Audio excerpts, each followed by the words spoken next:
Assalamualaikum warahmatullahi wabarakatuh. Perkenalkan, nama saya Debbie Natasha Mawili. Saya dari Prodi Ilmu Komunikasi. Di sini saya akan memaparkan materi saya yang berjudul Etika Bermedia Sosial di Dalam Islam.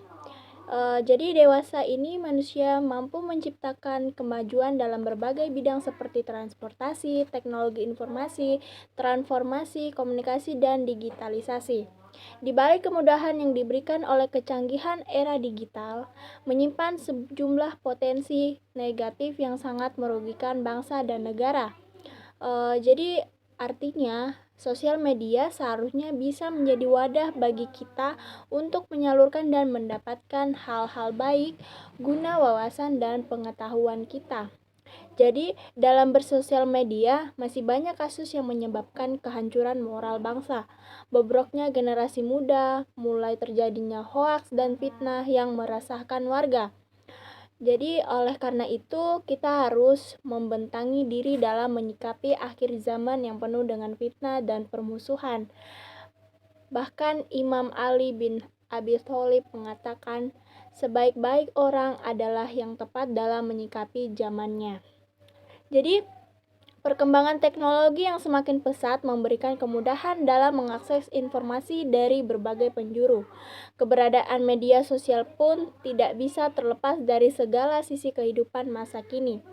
Jadi bagaimana mengelolanya agar ruang-ruang privasi tetap terjaga dari fitnah dan tidak bebas dikonsumsi publik? Sepertinya keberadaan media sosial sebagai pengikat tali silaturahmi perlu lebih ditingkatkan esensinya, agar kita senantiasa tidak lepas kendali dalam mengeluarkan opini.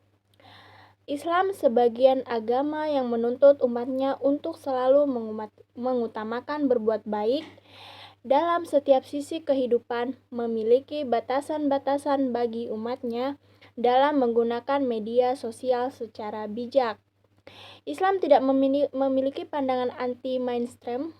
Dengan perkembangan teknologi, Islam mendukung dengan tepat, memperhatikan etika yang mengawal moral dan akhlak pada jalur yang benar.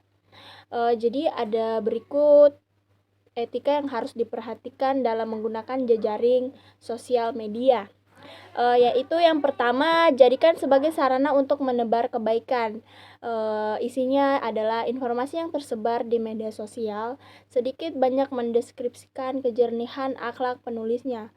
Mereka yang memiliki pandangan menyebarkan manfaat melalui tulisan dan berwawasan luas tidak akan tergesa-gesa dan dalam memposting berita. Jadi ladang pahala justru akan mengalir apabila setiap hal yang kita beritakan berhasna Islam dalam menebar faidah. Layaknya seekor lebah yang hanya akan mencari madu, jika insting kebaikan telah terpatri, indera kita tidak akan tertarik untuk menciptakan hal-hal atau tulisan yang akan menimbulkan fitnah.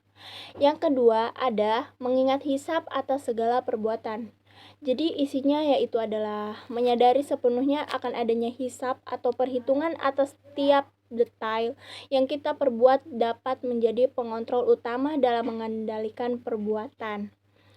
Akan ada akhir di ujung kehidupan dunia yang menjadikan manusia sadar akan keterbatasan usia yang dimilikinya.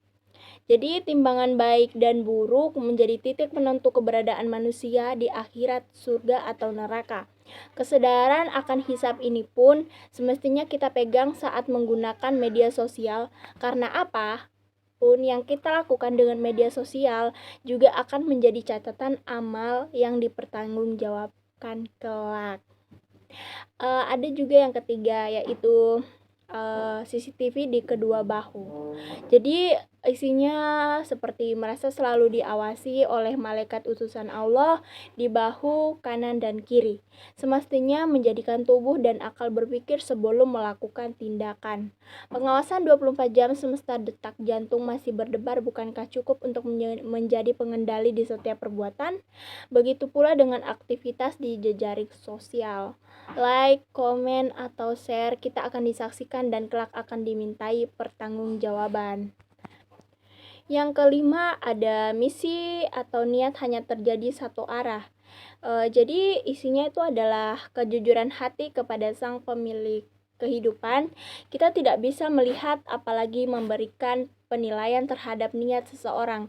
Tetapkan misi untuk memanen kelimpahan pahalanya tanpa berharap pujian yang melambangkan popularitas. Hal ini akan menjadi hal yang mendasari kita untuk terus melakukan segala hal yang positif. Dengan demikian, kita sesama makhluk sosial harus saling mengingatkan, karena dengan bermedia sosial kita tidak luput dari kesalahan.